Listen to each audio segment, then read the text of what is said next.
اللي قلت لكم صباح الخير بعدا صبحتوا بخير لاباس عليكم. واخا هاد الانستغرام غتشوفوا دابا 10 باقي الحلوين يلا 7:30، ولكن هاد المشكل انا وليت كنلقاه دابا وليت كنلقى مشكل كي كضربني فيقه بكري. عرفتي ضربتني فيقه مع 6 الصباح. هادشي كله علاش حيت نعست بكري ما عرفناش ماشي 12 ونص، ودابا 7:30 والو النعاس طار. كنعس بكري كنفيق بكري، وهادشي كيوقع لي غير في الصيف كضربني فيقه بكري نشيطه باغا ندير بزاف د الحوايج. البرد كنفيق حتى 3 وصافي. البرد راه ما كيميت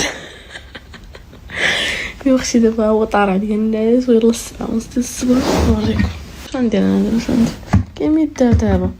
شوفوا بطبيعه الحال ما غاديش نبقى فايقه، نحاول نغمض فهمتي باش ندير شي قصه. اختي ويلي ما نفيقش دابا، من دابا وانا فايقه نفيق ندير ايوا صافي. خصني نمشي ندير شي قصه ونرجع نعس هاد الساعتين اللي باقا عشان ما نفيقش ل10.